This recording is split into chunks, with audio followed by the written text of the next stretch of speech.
नमस्कार साथियों। आज हम बात करने वाले हैं निफ्टी 50 और निफ्टी बैंक के बारे में। निफ्टी 50 में आज ऐसा क्या हुआ कि अचानक शॉर्ट कवरिंग दिखे गया। आज अचानक लो बनाया, सबसे ज़्यादा लो बना के वहाँ से एक बाइंग मोमेंटम आया। यही सेम निफ्टी बैंक में भी नीचे गया और वहाँ से निफ्टी बैंक आज ज़बरदस्त मूव दिखाने को देखा गया। इसके पीछे का अगर मैं राज समझाने की कोशिश करूँ कि भैया हाँ राज क्या हुआ था, तो इसके पीछे का आप यहाँ पर सेंटीमेंट समझने की कोशिश करोगे तो आपको यहाँ पर चीज़ें और बेसिकली समझ में आएंगी।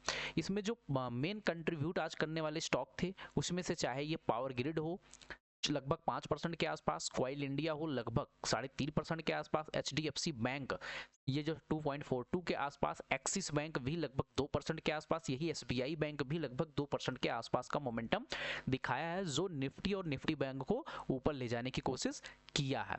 अब बात कर लेते हैं कि कल के लिए निफ्टी में हमें क्या करना चाहिए। अब यहाँ आपको दिखाने की भी कोशिश करता हूँ, देख सकते हो यहाँ पर बैंक सेक्टर को कितना जबरदस्त यहाँ पर रिलायंस हो, चाहे एचडीएफसी बैंक हो, चाहे एक्सिस बैंक हो, चाहे स्टेट बैंक ऑफ इंडिया हो, ये सारे जो स्टॉक थे वो जबरदस्त आपको आज ऊपर साइड में भागते हुए नजर आए हैं, जिसके वजह से निफ्टी 50 और निफ्टी बैंक ऊपर जाने की कोशिश किया है।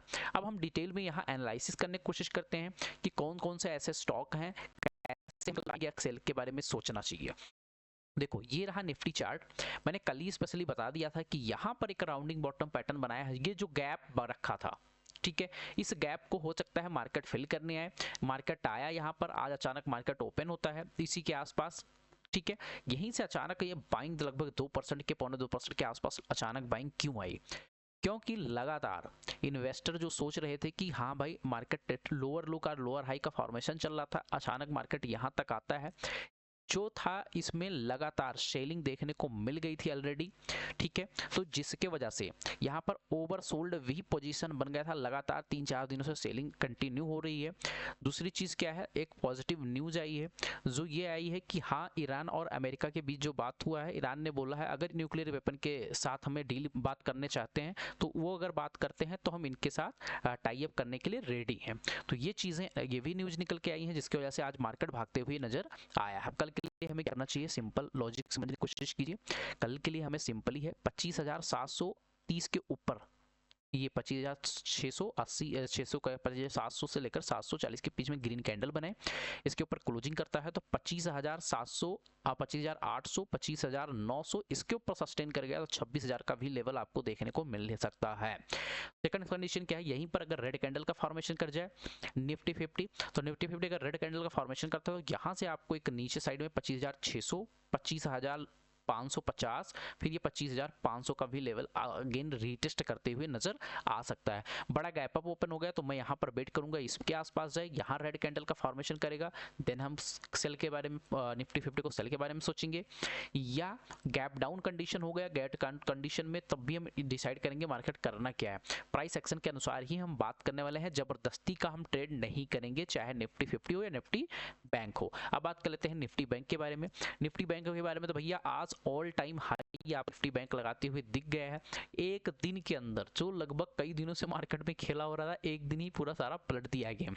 अभी हमें क्या करना चाहिए, अगर कल निफ्टी 61,000 के ऊपर क्लोजिंग कर जाता है 50 मिनट के टाइम फ्रेम में, तो 61,200 61,400 और 61,500 तक का लेवल आपको देखने को मिल सकता है कल ही के डेट में।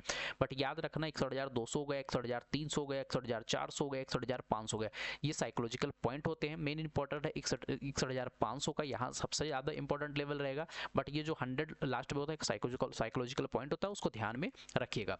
हो सकता है कल मार्केट यहीं पर कोई रेड कैंडल का फॉर्मेशन कर दे, जैसे रेड कैंडल का फॉर्मेशन करता है तो यहाँ से अगेन सेलिंग देखने को मिल सकता है, जो कि इतना बड़ा मोमेंटम रैली में जो पार्टिसिपेट किए थे वो क्या है अपना प्रॉफिट बुकिंग करने के लिए आ सकते हैं। तो आपको 60,800 तक का भी लेवल अगेन आते हुए आपको दिख सकता है, क्योंकि ये मल्टीपल टाइम यहाँ पर मार्केट को देखने को मिला है, तो यहाँ तक अगेन आते हुए दिख सकता है। तो दो ही कल है, ग्रीन कैंडल बनाएगा call buying, red candle 50 minute के टाइम फ्रेम में 61,000 के ऊपर बना दिया, तो यहाँ पर पुट साइड में एंट्री लेंगे निफ्टी बैंक में। अब कुछ स्टॉक आप सबके लिए लेकर आया हूँ, बहुत जबरदस्त स्टॉक है। पहले स्टॉक की बात कर लेते हो, अपोलो हॉस्पिटल। मैंने कल भी जो लोग अभी नई बाइंग किए हैं तो उनके लिए बता दूं, आपको 7640 के ऊपर निकलता था एक बड़ा मूव 7800, फिर ये 8081 तक को मोमेंटम आपको जाते हुए दिख सकता है। मैंने यहाँ पर बाइंग दिया था, ऑलरेडी ये 6-7% का मोमेंटम कर चुका है, 6-7% मोमेंटम अभी और इस पर पेंडिंग है। दूसरा स्टॉक की अगर मैं बात कर लेता हूँ, दूसरा स्टॉक लार्सन एंड टब्रो है, जो कि आपको कंस्ट्रक्शन में सबसे बड़ी कंपनी है, जो लीडर कहा जाता है। तो कोई भी काम हो, चाहे एआई सेंटर का काम हो, अभी सेंटर डाटा सेंटर के लिए काम चल रहा है, फंड भी रिलीज हुआ उसके लिए अपने यूनियन बजट में। तो इसमें क्या है, लार्सन एंड टब्रो को एक अच्छा मोमेंटम यहाँ पर देखने को मिल सकता है। टेक्निकली अगर बात करता हूँ तो यहाँ का पैन हैंडल पैटर्न का यहाँ ब्रेकआउट हो रहा है, यहाँ से निकलेगा तो लगभग 4300, यहाँ से निकलेगा तो आपको 4500 तक का मोमेंटम आपको देखने को मिल सकता है। लॉन्ग टर्म व्यू रखोगे तो यहाँ पर मेरा 5000 का टारगेट आराम से निकलते हुए दिख रहा है। कोई भी कंपनी में कमी नहीं है, काम बहुत ज़्यादा अच्छा है, ग्रोथ के बारे में भी कंपनी ने अच्छा खासा बता चुकी है। नेक्स्ट स्टॉक की अगर बात यूनियन बैंक को बहुत बार चिल्ला के थक गया था, अब इन्होंने अपने लेवल पर आ चुका है। यहाँ से अगर निकलने की कोशिश करता था आप साइड मूव 200, इसके ऊपर निकलता था 220, लगभग यहाँ से 20% के आसपास का रिटर्न देखने को मिल सकता है। यहाँ पर एक इन्वेस्टेक ने 210 का टारगेट दिया है, जो कि यहाँ से लगभग 15% के आसपास का निकल के आता है।